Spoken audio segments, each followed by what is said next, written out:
This is the Secure Family Podcast. Welcome, friend. I'm Andy Murphy, the host and the founder of The Secure Dad.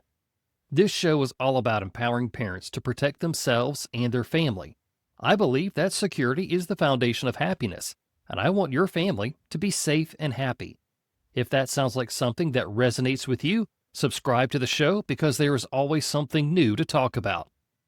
The information that I share on this podcast is for general information purposes only. My goal is to empower you to make safer decisions for yourself and your family because our safety is our own responsibility. Today, I'm going to share with you practical ways that families can be safe online. I'll talk about everything from digital privacy, talking to your kids, and the tools that you need to keep everybody in your home safe. All of that and more coming up on the Secure Family Podcast. Every year around the holidays, scammers get creative. They send fake shipping alerts, too good to be true deals, and even charity scams that tug at our heartstrings. But what most people don't realize is how they're finding your information in the first place. It's not just hackers or data breaches. Data brokers legally buy and sell your personal information all year long. Then scammers misuse that data to make their cons feel more real. I've seen it firsthand. I got a shipping notice with my name and email address, supposedly from a company I'd ordered from. I gave it a second look because it used my real information. That's why I use DeleteMe.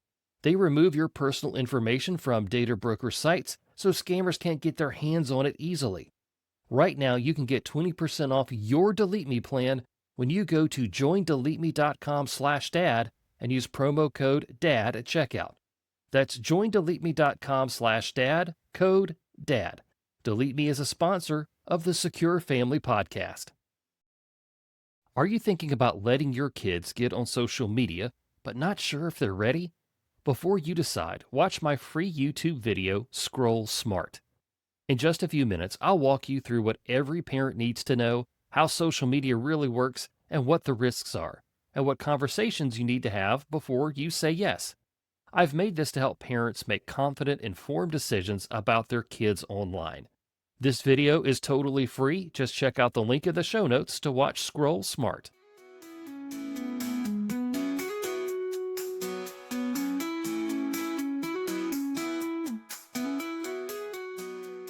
Today we're diving into something that every parent needs to get right, and that is the practical online safety of your family.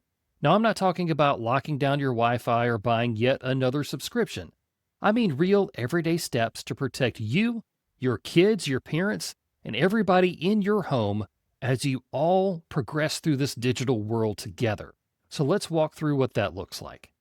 First off, online safety starts with a mindset. It does not start with fear. I don't want to make our kids afraid of technology. We need them to be confident and prepared. They're going to have technology all of their lives. By the time they get to our age, I don't know what technology is going to look like, and I don't know if that's a good thing, to be completely honest. But we need to start them out today, in 2025, on a good foundation so that they can grow with this digital world and understand what's good for them and what's not. So as a family, get everyone on the same page from the start. Make it clear that you're all on the same team. It's your family against the world when it comes to digital safety. Everybody from kids to grandparents need to know the same basic safety habits that's going to protect all of us. I like to tell my son, I trust you, but I don't trust the digital world with you. This is not about control. It's about protection of humans who just don't have a whole lot of life experience. They have intelligence, lots of intelligence, but they just don't have the experience that we have. If your kids understand that you're all on the same team, they're more likely to see you as a coach than a referee. Everything that we share online leaves a trail of some sort, from birthdays to team photos to the little bits of data that can add up to a complete picture for anybody who's really just paying attention to us. We need to go through our family profiles together, tighten privacy settings, turn off location tagging, Clear out old accounts that you're just not using anymore. Delete those. The less you share, the safer you are. But what I really mean by that is take control of what you post. Own every aspect of it. You control that message. And don't let people glean more from a picture, a post, or a reshare than what you intend. Make sure that your family knows not to inadvertently give away valuable information that could be used against them. If you take that first day of school picture and they hold up that sign that says the name of the kid's school, their teacher, and their age, that's not good. I've talked about that one a lot. Make sure that your family knows not to share their names, addresses, and phone numbers, even in like an online chat setting. I think we all know not to post that on social media, but even when chatting with somebody that we think is our friend online, you don't share that information then either. You don't ever really know who you're talking to. And then, of course, when you take a big family vacation, make sure that everybody knows not to share pictures in real time because we don't want people knowing that our house is empty and that we're not there. Save those vacation pictures for when you come back home and help you relive some of that joy together. But then sometimes our information is just out there and there's nothing that we can do about it. I've been involved in numerous data breaches. I've been listening to experts who think that probably just about all of our social security numbers are for sale on the dark web right now. And they're going for pretty cheap, I might add. And then there's the institutions that we trust, like our state's DMV or voter commission. They can actually sell our data legally. Data privacy is a huge deal, and I just don't think enough people get that. I had to explain this to a friend of mine at church yesterday. He didn't understand why it was so bad that somebody could get your name, address, phone number, and work history. I explained because with the more data that's out there about you, the easier it is somebody can pretend to be you. A scammer can open up a line of credit in your real name, apply for a credit card, or even in some cases, get a medical procedure. So it's not a bad idea to invest in a data removal service to scrub all of your family's data from these data broker sites. That's why I've been with DeleteMe since 2018. And it's also a good idea to freeze your credit and your child's credit because you're not really using it, especially your kids. I actually have a guide on how to freeze your child's credit, and I'll leave a link to it in the show notes for you. But if we freeze our credit, it's going to prevent people from opening up credit cards and loans and all that sort of stuff in our name without us knowing it. So it's a great protection to have. Securing your accounts are very important. Even the ones that you don't use often or the ones that you think you're just going to use once and be done with it. Hackers and scammers can jump from account to account to account until they get to one that will take your money. So treat every account as if it is as important as your online banking login. Strong passwords are the locks to your digital front door, and they'll help you here. If you can remember a password easily, then it's probably too weak, and it's probably one that can be broken pretty easily. And I'm sorry to say that. We've advanced beyond password 1, 2, 3, 4. Every family member should have unique passwords for every account, and don't repeat any. And when possible, enable multi-factor authentication for even things like social media, just to make sure that you're the only one who really has access to that account. Personally, I was very resistant to password managers because I had a bad experience with one about a decade ago. And if you don't know, a password manager like 1Password, Bitwarden, or NordPass can make password management like really, really easy. You don't have to remember all of them. These are tools that can help you create unique passwords, usernames, and then you just plug them into the site when you're ready to go. For example, I don't know the password for my email, but I do know how to access it through my password manager. All you need is a master password and a safe browser plugin, and then you can just log into any account that you need to on your phone or on your computer. And before we move on for passwords, I think parents need to understand that they do need the login credentials for their kids' accounts. And this can be for school, social media, online gaming, whatever it is, you as a parent need that login. This is for safety and accountability, not for helicopter parenting. And we need to remember that our devices are gateways to the big, vast digital world. And sometimes that gateway allows for a threat to come in. It goes both ways.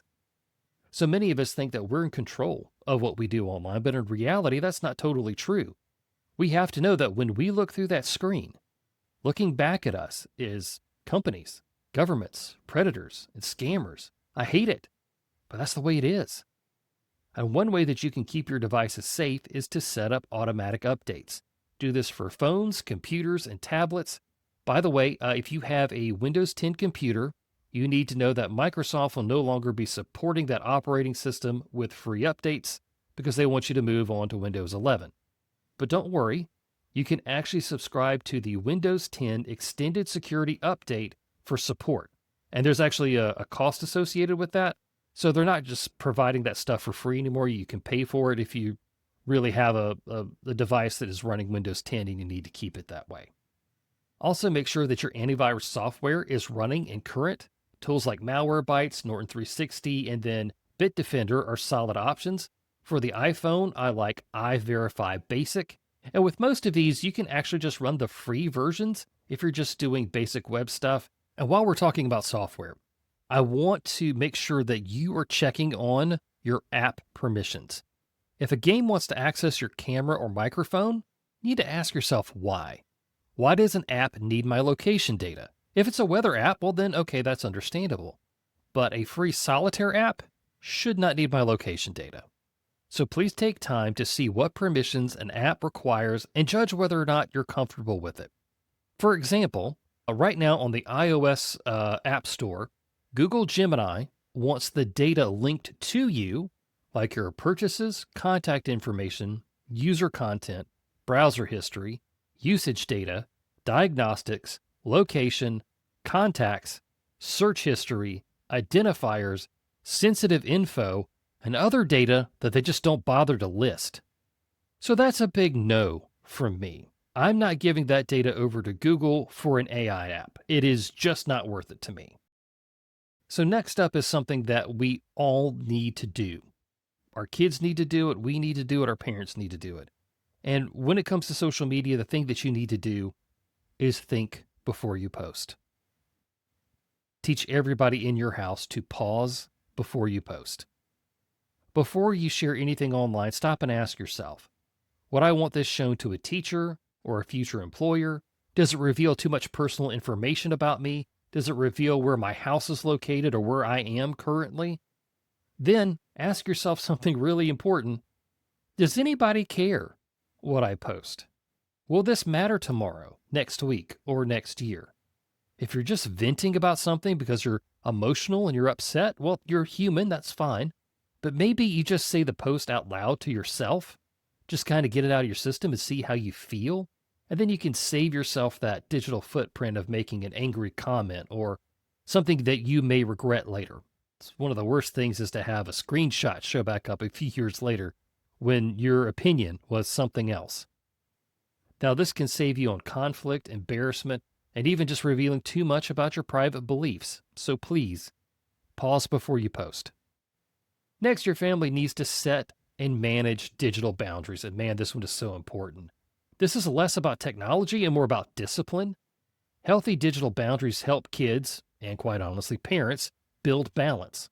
You need to set clear limits, like no phones in bedrooms or in bathrooms. Have a shared charging station in the kitchen so you can see that your kid's phone is there at 9 o'clock at night when they should be in bed. And also, you need to lead by example. When parents put their phones down, kids will follow. For instance, at my house, we have an hour every night where we put our phones down. We can't use them unless it's an urgent work problem or an emergency. If you want help managing time, you can use tools like the Apple Screen Time app or the Google Family Link app, and they make it a whole lot easier. Boundaries build balance, and balance builds resilience. So don't lose that to screen time, okay? And as we wrap up, we need to understand that parental controls are important, but they are not the most important thing when it comes to protecting your kids online. I think you know that by now this far into the episode.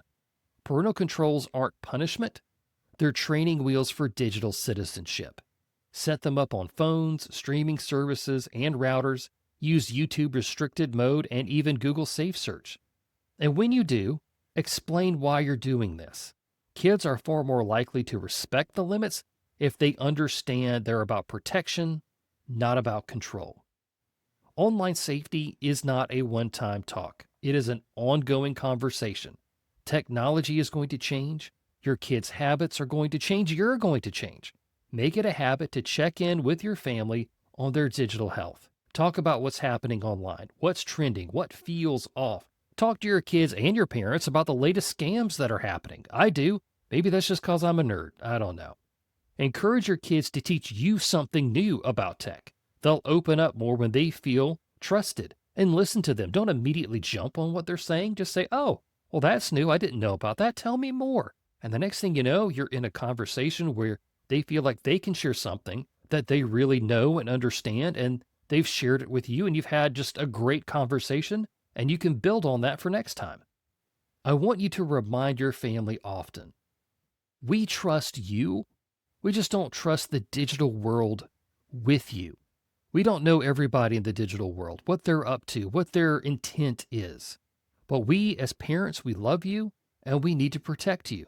Because at the end of the day, every parent doesn't need to be a tech expert.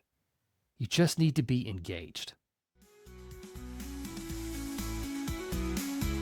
Well, this concludes this episode of the Secure Family Podcast.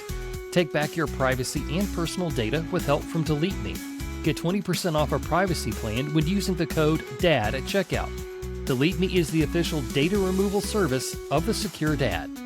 If you enjoyed this episode or learned something new today, I'd be grateful if you'd follow the show, subscribe on your favorite podcast platform, or leave a 5-star review. Is your kid asking you about joining social media? Before you say yes or no, check out my free video, Scroll Smart. This shares with parents what you need to consider before you sign your kids up for Snapchat or Instagram. You can get the link to Scroll Smart in the show notes. If you'd like to know more about the Secure Dad, join me on Instagram and TikTok. My username for both platforms is The Secure Dad. I'm Andy Murphy, reminding you that our safety is our own responsibility.